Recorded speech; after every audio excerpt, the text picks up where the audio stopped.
सबको जय मसीह की। आइए मेरे भाई बहनों, आज हम प्रकाशित वाक्य अध्याय 16 पढ़ते हैं। परमेश्वर के प्रकोप के 7 कटोरे। फिर मैंने मंदिर में किसी को ऊंचे शब्द से उन 7 स्वर्गदूतों से यह कहते सुना, जाओ परमेश्वर के प्रकोप के 7 कटोरों को पृथ्वी पर उड़ेल दो। अतः पहले स्वर्गदूत ने जाकर अपना कटोरा पृथ्वी पर उड़ेल दिया। तब उन मनुष्य के जिन पर पशु की छाप थी और जो उसकी मूर्ति की पूजा करते थे, एक प्रकार का बुरा और दुखदाई फोड़ा निकला। दूसरे स्वर्गदूत ने अपना कटोरा समुद्र पर उड़ेल दिया और वह मरे हुए मनुष्य के लहू जैसा बन गया और समुद्र में का हर एक जीवधारी मर गया। तीसरे स्वर्गदूत ने अपना कटोरा नदियों और पानी के सोतों पर उड़ेल दिया और वे लहू बन गए।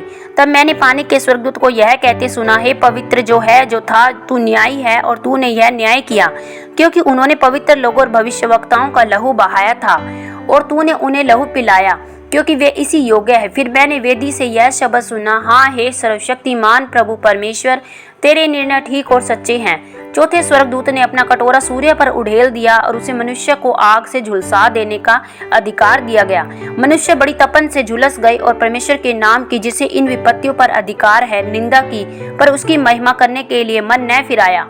पांचवें स्वर्गदूत ने अपना कटोरा उस पशु के सिंहासन पर उड़ेल दिया और उसके राज्य पर अंधेरा छा गया। लोग पीड़ा के मारे अपनी अपनी जीभ चबाने लगे और अपनी पीड़ाओं और फोड़ों के कारण स्वर्ग के परमेश्वर की निंदा की, पर अपने अपने कामों से मन न फिराया। छठवें स्वर्गदूत ने अपना कटोरा महानदी फरात पर उड़ेल दिया और उसका पानी सूख गया कि पूर्व दिशा के राजाओं के लिए मार्ग तैयार हो जाए। फिर मैंने उस अजगर के मुंह से और उस पशु के मुंह से और झूठे भविष्यवक्ता के मुंह से 3 अशुद्ध आत्माओं को मेंढकों के रूप में निकलते देखा। ये चिन्ह दिखाने वाली दुष्ट आत्माएं हैं जो सारे संसार के राजाओं के पास निकलकर इसलिए जाती है कि उन्हें सर्वशक्तिमान परमेश्वर के उस बड़े दिन की लड़ाई के लिए इकट्ठा करे। देख, मैं चोर के समान आता हूँ। धन्य है वह जो जागता रहता है और अपने वस्त्र की चौकसी करता है कि नंगा न फिरे और लोग उसका नंगापन न देखे।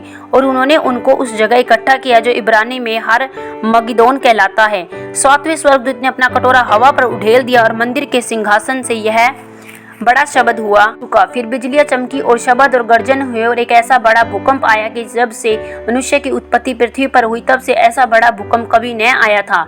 इससे उस बड़े नगर के 3 टुकड़े हो गए और जाति जाति के नगर गिर पड़े। और बड़े बेबीलोन का समरण परमेश्वर के यहाँ हुआ कि वह अपने क्रोध की जलजलाहट की मदिरा उसे पिलाए। और हर एक टापू अपनी जगह से टल गया और पहाड़ों का पता न चला। आकाश से मनुष्य पर मन भर के बड़े बड़े ओले गिरे, इसलिए कि विपत्ति बहुत ही भारी थी। लोगों ने ओलों की विपत्ति के कारण परमेश्वर की निंदा की। आमीन। प्रभु आप सबको प्रकाशित वाक्य सुने जाने और पढ़े जाने पर बहुतायत से आशीष और बरकत दे। सबको जय मसीह की।